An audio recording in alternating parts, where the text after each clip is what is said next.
கிண்டி ஆளுநர் மாளிகையில் அமைந்துள்ள பாரதியார் மண்டபத்தில் வள்ளலாரின் 202வது பிறந்த நாளை முன்னிட்டு நடைபெறும் சமரச சுத்த சன்மார்க்க இளைஞர் கருத்தரங்கத்தில் ஆளுநர் R.N.ரவி பங்கேற்று பேசி வருகிறார். அந்த நேரலை காட்சிகளை பார்க்கலாம்.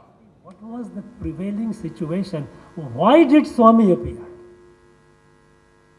Then you will be able to understand better the meaning of his message, what he taught us. That was a time when we were all enslaved by foreign power.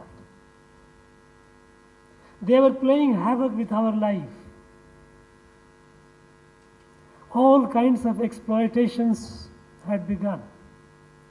They were dividing our society along all possible lines. And it was a miserable life.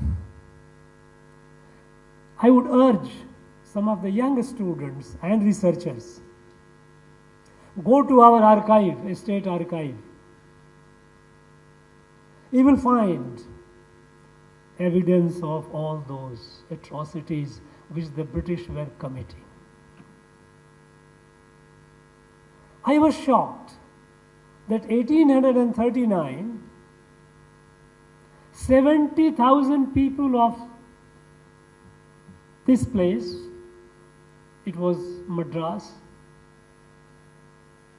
70,000, imagine, 1839, what was our population? The entire population of Bharat was hardly about 10 crore or so. 70,000 people signed a petition and gave to the British governor, Madras governor. And what was the petition about? The petition was a pleading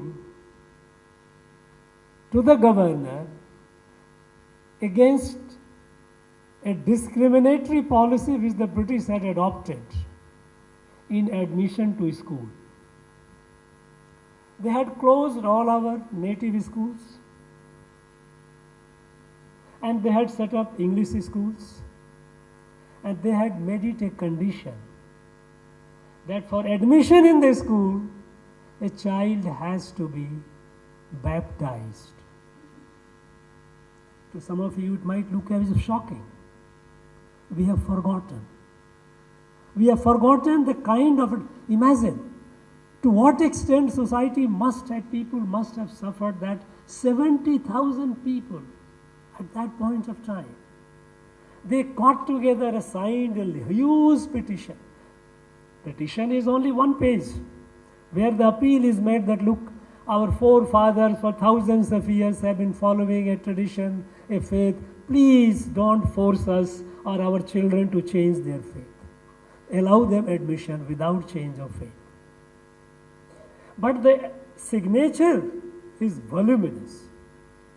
We got a copy from London archive because the signature copy, petition is here, but signatures they have taken it in London. But we got a copy. Now, this is one example to tell you what was the situation at the time. Society was divided. We have a lot of social discrimination was prevailing.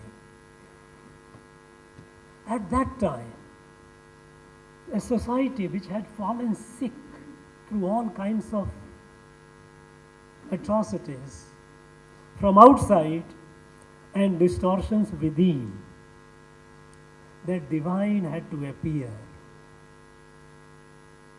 to correct it.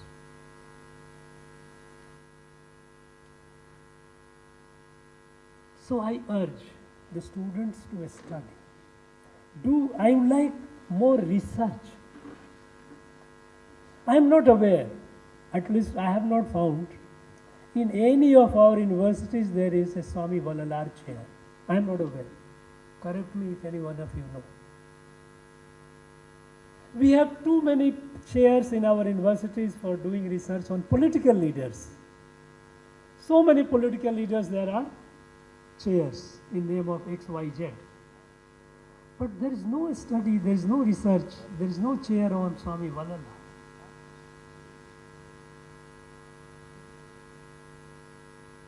At the time when he appeared, we can understand that he was in a very tough situation because the entire British administration was against him. They didn't like him because he was telling something, he was uniting the society. He was spreading the message of brotherhood. The society which was divided, and some of our brothers and sisters were treated as untouchables, he was bridging the gap, bringing them together. It was not a good thing for the British. They wanted the society to remain divided. We can understand it's so long. Bharat was enslaved. Bharat was a colony. Okay. We couldn't do much. But even during those times, Swami Balalar established to spread the message. He established schools. In his schools there was no discrimination. Everyone from every community, caste, creed, whatever it is, they all sat together and studied. And you know what he focused on? Because British had again started destroying our identity, our culture, our heritage. They had begun practically closing our schools, Tamil schools, and encouraging English. Swami Vallalar set up a number of schools for teaching Sanskrit both. Swami was a great scholar of Sanskrit as well. So that our ancient wisdom, our ancient values are preserved. But after independence, unfortunately, we seem to have forgotten it. And I thank those committed people. Though he lives in our heart, yet in public space, we don't have much to celebrate Swami Valala. So I thank this Valala mission and all these people associated with Suddha Sanmarga to carry on his teaching, carry on his message in his own limited manner.